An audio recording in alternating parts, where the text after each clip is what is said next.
You know it's bad when the shills on Rotten Tomatoes can't spin this into a positive. Lucasfilm may have another disaster on its hands. Let's discuss. I watch so you don't have to. All I'm offering is the truth, nothing more. So Disney and Lucasfilm made the questionable decision to premiere Indiana Jones and the Dial of Destiny at Cannes Film Festival recently. It's a bold strategy, Cotton. Let's see if it pays off for them. Almost a full month before its actual release in theaters. Now, either they had a false sense of confidence about how people would react, or they just completely misread the quality of their own film. Given Lucasfilm's track record, I'm inclined to believe it was a little bit of both. Just look at the confidence they exuded when they released new Star Wars films one after the other, and consistently doubled down on the mistakes they made in that franchise. You could call that tone deaf, and that might be true, but I believe that Disney Lucasfilm believes that everything they've done up until this point was for the better and the longevity of these properties. The issue is that they typically underestimate the fan base's intelligence. They didn't account for fans having a certain level of standards for the franchises that they love. And the result was the alienation of a good portion of that fan base. And once proud franchises like Star Wars are now slowly fading into obscurity. That's why no one will remember your name.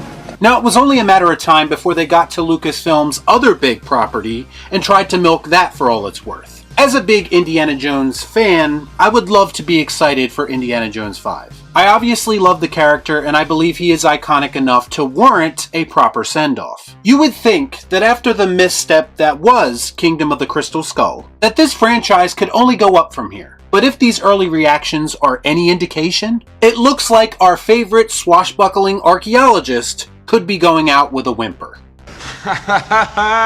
Son of a bitch. Now, some people are taking note of the 5-minute standing ovation it got at the Cannes Film Festival, and saying because it was only 5 minutes, that is a sign that the audience was underwhelmed. Cannes ovations are notoriously longer than that normally, but it really is impossible for us to figure out if that reaction was genuine or just a formality unless we were in the room. That makes sense.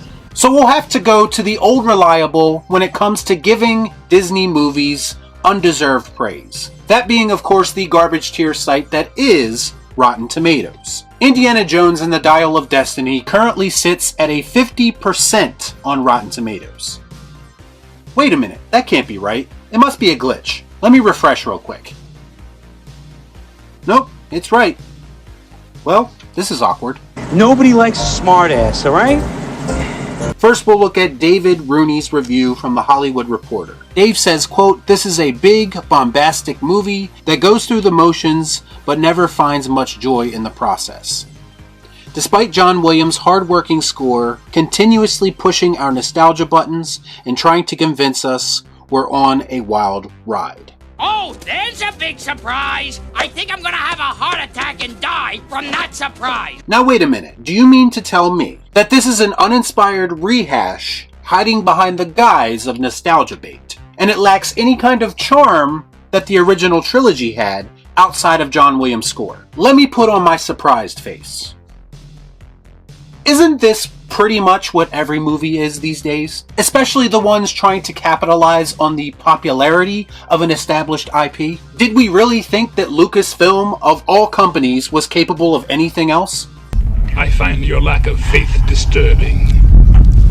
Next we have Esther Zuckerman of the Daily Beast, who says, "The de-aging and other CGI manipulations of Ford's body only serve to demonstrate that the Dial of Destiny just wants to turn back the clock instead of doing anything new." Can you think of two things that don't belong together in a sentence more than Indiana Jones and CGI? Especially when a majority of that CGI is reportedly just to make Harrison Ford look less old. I'm too old for this shit.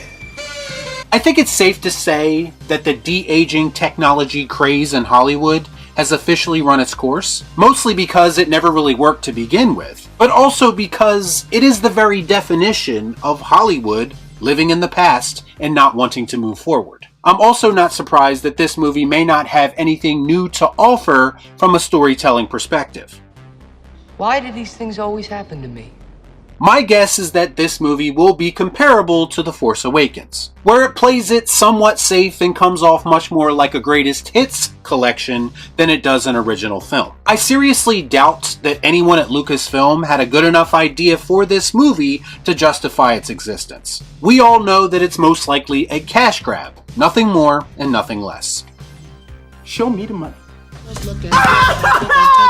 And finally, we have Rory Doherty of Flicks, who says, quote, "A film that inherits the directing mantle from Steven Spielberg should know when to step up. It's about time executives realize that franchises can't be cleanly separated from the visions and talents of those who made them." It's nice to hear that people are finally catching on to what I've been saying on this channel for years now. Some franchises weren't designed to be updated for modern times, or even adapted in modern times.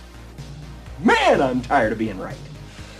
Most of these franchises that we love are a product of the time they were created in, and a product of the creative people involved with making them. If current events have told us anything, you can't make Halloween without John Carpenter, you can't make Scream without Wes Craven, you can't make Star Wars without George Lucas, and you most certainly can't make Indiana Jones without Lucas or Spielberg. I mean, if we're being honest with ourselves, Crystal Skull had those two guys and was still underwhelming.